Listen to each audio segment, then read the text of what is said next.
This is the Orioles Postcast, your instant game reaction for the Baltimore Orioles. Part of the Locked On Podcast Network, your team every day.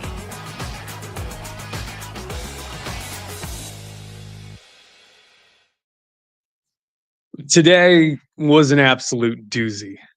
Some days just hit you right across the face, and this is certainly one of them. Happy to be talking Orioles baseball with you. My name is Luke Slaybaugh, part of the Locked On Podcast Network, here for the Orioles Postcast. Unfortunately, tonight we're walking through a 3-0 loss at the hands of the Boston Red Sox. I am your post-game show host all year long.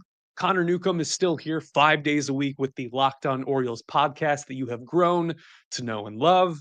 I'm just an addition to the team, want to help out, fill in the gaps between the daily and the games usually happening at night. Thanks for listening anywhere you get your podcast on the Locked On Podcast Network. Feel free to like and subscribe, add a comment. Usually I will check the comments after wins, after losses. Well, we can talk about the bullpen maybe on happier days. Bullpen pretty flawless tonight. Ninth inning a little bit shaky, and we'll get to that in a little bit. With this Orioles team, it really does feel literally like one step forward and then one step back. You see an offensive performance that leaps off the page and then inspired pitching performances. And then some days where it's the complete opposite. And you see the inverse of what you thought you saw the night before. Going up against a tough lefty today, Garrett Crochet, ever since he was a first-round pick out of the University of Tennessee by the White Sox. He became an all-star and is the newly minted, newly extended ace of this Boston Red Sox squad in 2025. Again, talking about a 3-0 loss to the hands of the Red Sox and Garrett Crochet. His performance and the O's lack of run creation opportunities is what we'll be talking about. This is what you'll be talking about. Really no scoring opportunities after the third inning. The Orioles were able to get a base runner on in the second with Ramon Laureano hitting a single. And then the bottom of the third, Westberg was able to get on base. And Adley Rutschman kind of misexecuted or poorly executed the hit and run, lined it to right field, and ended up being a 9-3 double play line out. Jordan Westberg got doubled off of first. Garrett Crochet is one of the most intriguing pitchers in baseball right now. He's only 25 years old, 6'6", 245 lefty out of the University of Tennessee.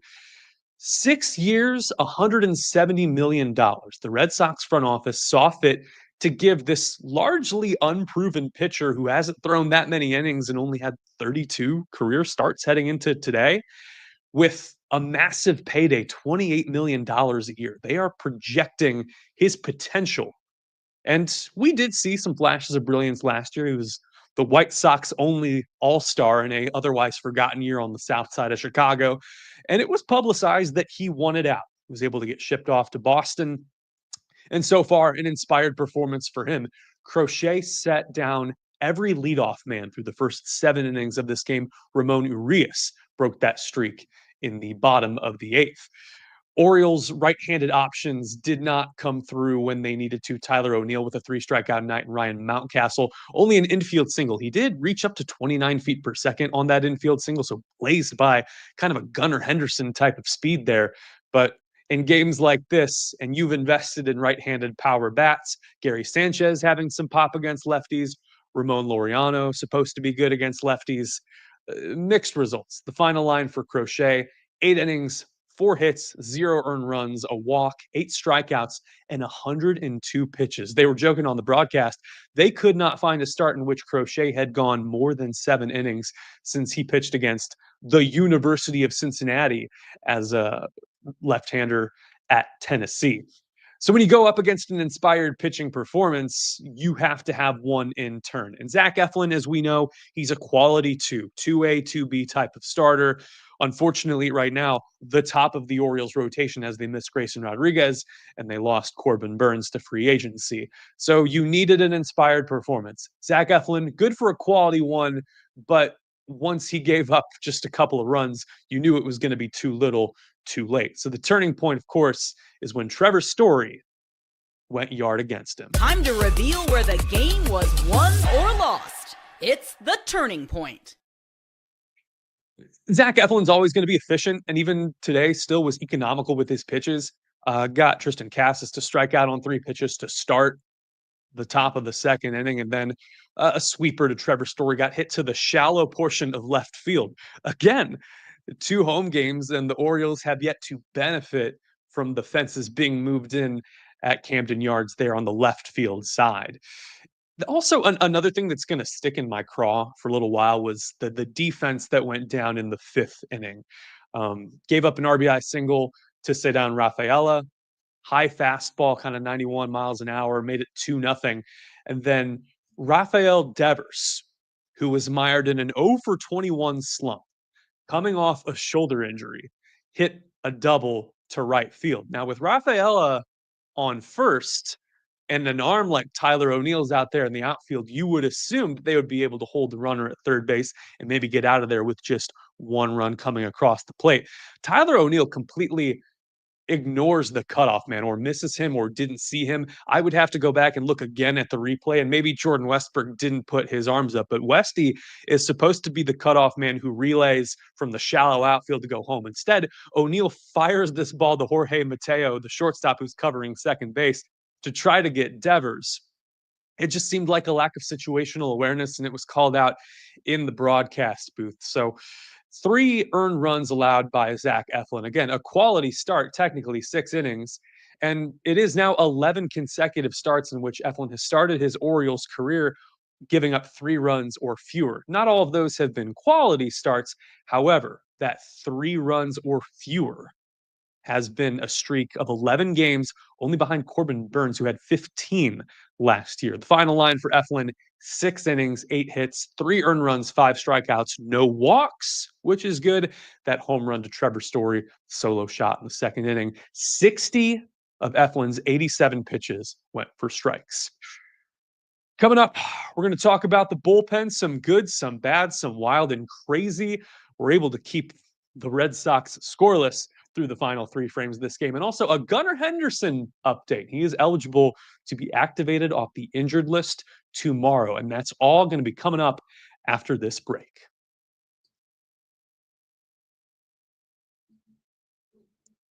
But first, let's get cracking on that ad copy. It's delicious. It's nutritious. It's Wonderful Pistachios.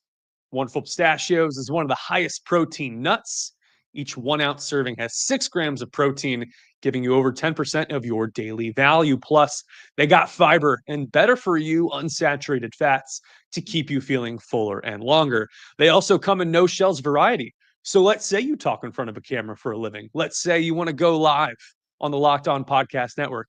You do not want shells sticking out of your gums, and I don't, thanks to Wonderful Pistachios. Whether you're running between meetings or dropping off the kids, Wonderful Pistachios are the snack that works as hard as you do. So let's get snacking and cracking with the snack that packs a protein punch. It's wonderfulpistachios.com to learn more. And we've got one more. It's Monarch Money. Ever check your bank account and go, where did it all go? That was me today. I told you this was a very, very tough day. But Monarch Money is your personal CFO. It's going to give you full visibility and control of your finances. It's not just a budgeting app. We've seen dozens of those. It's a complete financial command center. You can track all your accounts, investments, and spending in one place. So you just stop managing your money and start building wealth. That's what we're all here to do, right? Managing money with your partner and your family is smoother than ever. You can track shared and personal accounts, set goals, and stay on the same page without the stress. Be good for the kids too. So let's take control of your finances with Monarch Money. There's a promo code LOCKEDONMLB. That's all one word, LOCKEDONMLB at monarchmoney.com for 50% off your first year. It's monarchmoney.com, code LOCKEDONMLB for half off your first year. Thanks to Monarch Money for sponsoring this show.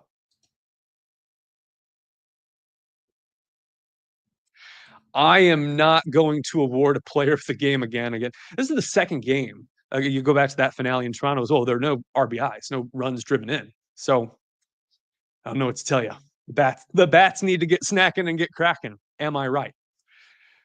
We're on Gunnar Henderson watch, and Connor Newcomb will certainly have more in the morning show. I'm sure he's going through his notes right now and looking at the local and regional reports. But Gunnar Henderson is eligible to be activated off the injured list tomorrow. He's dealing with that intercostal strain. He's in the lineup with the Norfolk Tides tonight. And the report is from many local on the Orioles beat, many reporters that the front office would decide after the Tides game whether or not to activate Henderson for the finale or for him to meet the team down in Kansas City, as they got an early getaway game, 1:00 first pitch tomorrow against the Red Sox. The day game kind of complicates things about when you would ship him up from Virginia to Baltimore, but that's where we are. The Orioles could definitely use some extra lefty pop in that lineup. 37 home runs for Gunnar a season ago, fourth in the MVP voting, 9 WAR, according to Baseball Reference. I'm going to wrap up with some love for the bullpen. Again, pitching has been flimsy most of the year. Don't know what we're getting out of this rotation, and the bullpen also had a little bit of a roulette thing going last year. It has come up in matters that may have been lower leverage. Brian Baker continues his scoreless start to the year in his third appearance. Got a couple of groundouts, 6-3 and 6-3, and then struck out Ceddanne Rafaela on 5 pitches, had a nice little diving movement to his changeup in the 7th inning. Gregory Soto as well. Got Jaron Duran to swing at a slider in the dirt at about 85. Gave up a hit to Rafael Devers, who had a 2-hit performance after being in an 0 for 21, I believe. And then got Bregman to strike out on a 97-mile-an-hour fastball. Really challenged him, the left-hander Soto did. And also got Trevor Story hideaway on a 97-mile-an-hour fastball. Cionel Perez is frustrating me, and I think frustrating Orioles fans as well. The Orioles staff had not walked a batter until the top of the 9th inning. You just needed a quick put-away inning to hopefully give the bats a chance in the bottom half of the 9th. And of course, that didn't come to pass. We're talking about a 3-0 loss to the Red Sox. He walks Willie Abreu, walks Connor Wong, and then Ceddanne Rafaela, notorious free swinger, like a very 1990s baseball player, at least in terms of swing rate. 2.6 walk rate a season ago, and had gone 160 consecutive plate appearances, 160 plate appearances without a walk, and then 4 pitches. You could tell that CNL did not have command over his pitches tonight, and then was able to get out of it, getting Jaron Duran on a 4-6-3 double play. So much ado about nothing for the left-hander, but able to keep things in the pocket as the Orioles unfortunately lose 3-0 to the Red Sox on this Wednesday night. Tomorrow, intriguing matchup. You get Charlie Morton in his O's home debut, right-hander, 41 years old. Eldest player in the American League, an elder statesman on this Orioles team, going up against young righty Tanner Houck. Houck now 28 years old, out of the University of Missouri, started out as a reliever, kind of like Crochet, actually, in terms of career arc, and now a part of the Red Sox rotation. Supposed to be a 1 p.m. first pitch on Masson.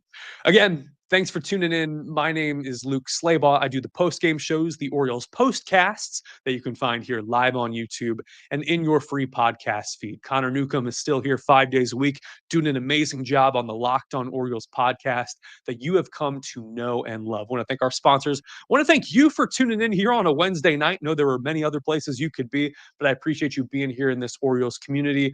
We're going to have better days than this. And this was an exhausting one, a 3-0 loss at the hands of the Red Sox. I want to say thank you again for listening and watching. We will see you after the next game.